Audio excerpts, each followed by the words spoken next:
एक बार एक सेठ ने एक शोरूम खोला और एक बुजुर्ग को इनॉग्रेशन के लिए बुलाया। उद्घाटन के बाद जैसा कि होता है कि शोरूम के मालिक ने उन बुजुर्ग की बड़ी इज्जत की।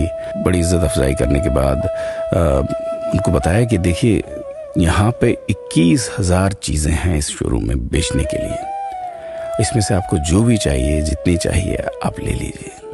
बुजुर्ग हंसे और बोले कि इनमें से एक भी चीज़ मुझे जीने के लिए ज़रूरी नहीं लगती। मुझे तो इस बात का ताज्जुब होता है, आश्चर्य होता है कि इंसान इन सभी गैर ज़रूरी चीज़ों का इस्तेमाल करता कहाँ है। अब देखिए, एयर फ्रेशनर के बिना किसकी सांस रुक गई? फेस वॉश का इस्तेमाल नहीं किया तो कौन काला हो गया? होम थिएटर लाकर कितने लोग कलाकार बन गए? कंडीशनर से किसके बाल मुलायम और काले हुए हैं? अरे, जो डाइनिंग टेबल यूज करते हैं, क्या उनके घुटने नहीं दुखते?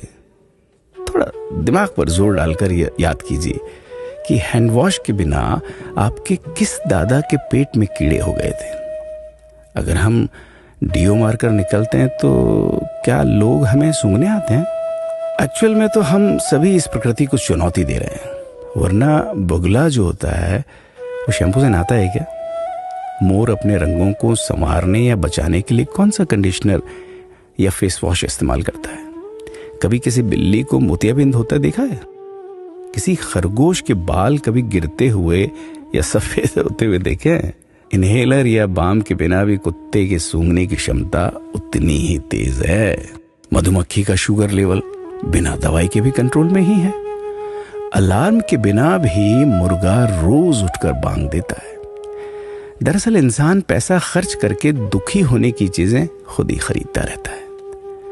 नेट बंद तो दुखी, लाइट जाए तो दुखी, मोबाइल का चार्जर खराब तो दुखी, केबल टीवी कट जाए तो दुखी, मच्छर मारने की दवाई ना मिले तो दुखी, महिलाओं को मेकअप ना मिले तो दुखी, मैचिंग कपड़े नहीं मिले तो दुखी। आजकल इंसान 10 मिनट में 20 तरह से दुखी और परेशान रहता है।